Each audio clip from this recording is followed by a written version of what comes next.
The seas are covered with ice and the temperature is well below freezing during the winters in Northern Europe, which is why more and more people turn to ice sailing during the hard season. Although the concept of this sport is similar to normal yachting that takes place on water, it is much, much faster. Due to lighter hindrance on ice, one can achieve unimaginable speeds with an ice yacht, more than 140 kilometres an hour. Now that must get you interested. DN is the fastest type of ice yacht because its sledge has been designed using the most modern building materials. It has been regulated that the hull of the boat must be made of wood. For a long time the same regulation applied to the mast as well. Today, however, one can use any material for building a mast, so most of them are made of carbon because it weighs less and is much more flexible. The parts of the boat that touch the surface of the ice, the skates, or runners as sailors call them, have been made and chosen with special care. They are made of stainless steel and our good friend carbon is also used here. The precision of the runners is crucial. That's why sailors measure the status of them very, very frequently. The sail is made of a special material called dacron. Different material and profile of the sail is used though in different wind conditions. Estonia is one of the countries where ice sailing started. First documents about ice sailing there are from the year 1888 and the first iceboat for competing was built in 1902. After that, Estonians have participated successfully in the European and World Championships, gaining altogether over 25 medals. This year, the best in the world have come to Estonia to compete with each other for the title of European champion. Everyone is very happy to be here in Estonia. The race site is ready and the sailors are assembling their boats. The first ones to arrive, however, get slightly more time to practice in the conditions that this place has to offer. It turns out that the conditions are not so good after all.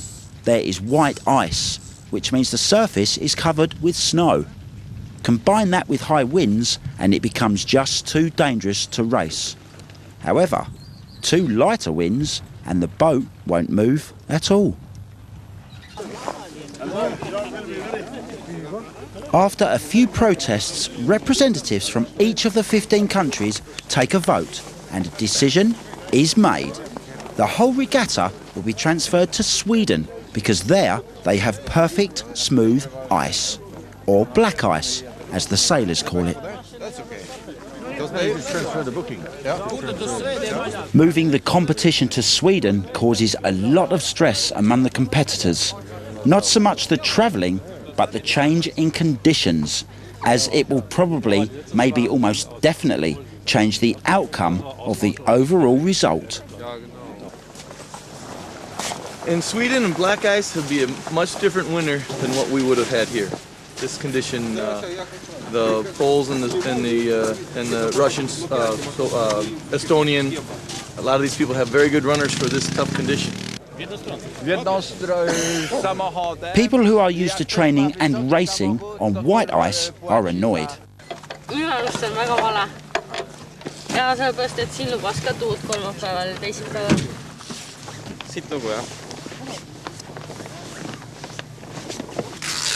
But as we already know, the decision is final. So we pack. Rock and roll. You will not believe how quickly everything will be gone.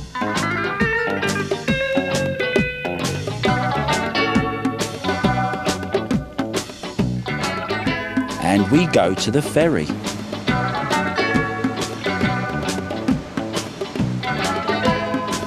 And unpack again.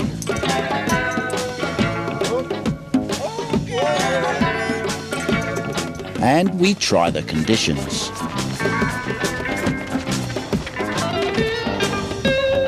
And we discover that in Sweden it is totally different, but exactly as they promised us.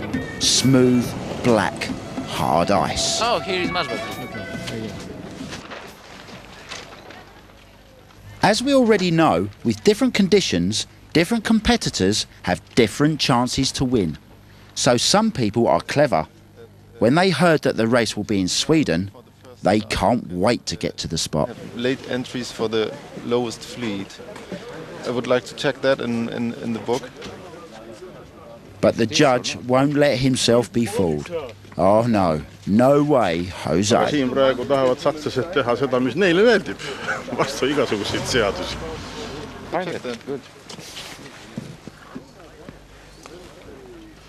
So welcome in promised land and promised ice.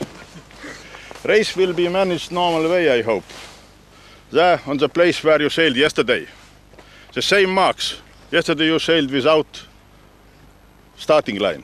Today it will be present. At the beginning of the first day, the judge will tell us about the situation at the racing site, which is in fact about 3 kilometres from the shore. So everybody must choose their own way of getting there. Hi. Oh, yeah. Well, us Brits have to think of better ways of sailing out there because the good guys might get out there, but I don't. So, plan B. We'll see if plan B works, shall we? Okay, let me check everything.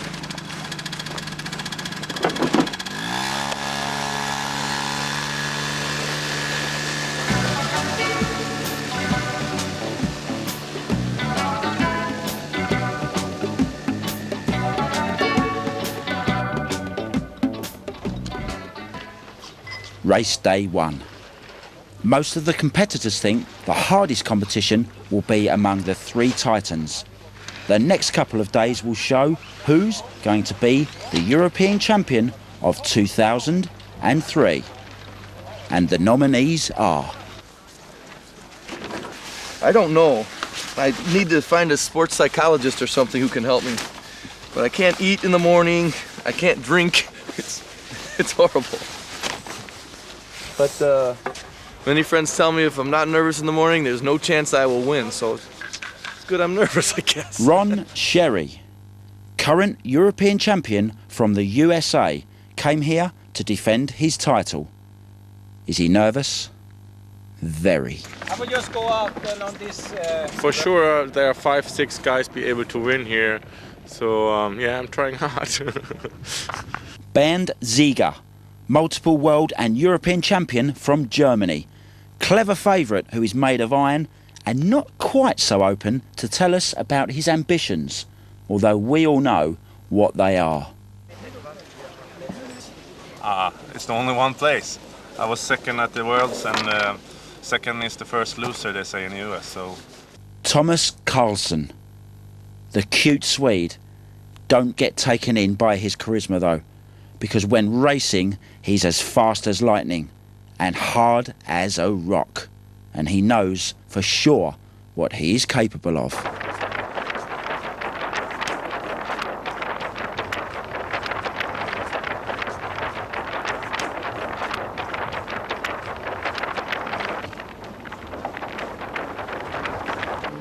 All skippers, sea fleet, come here. Skippers, sea fleet.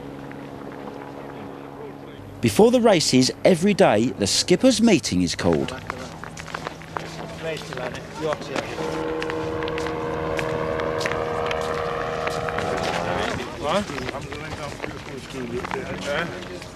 There, the judge tells the competitors how the races will be held.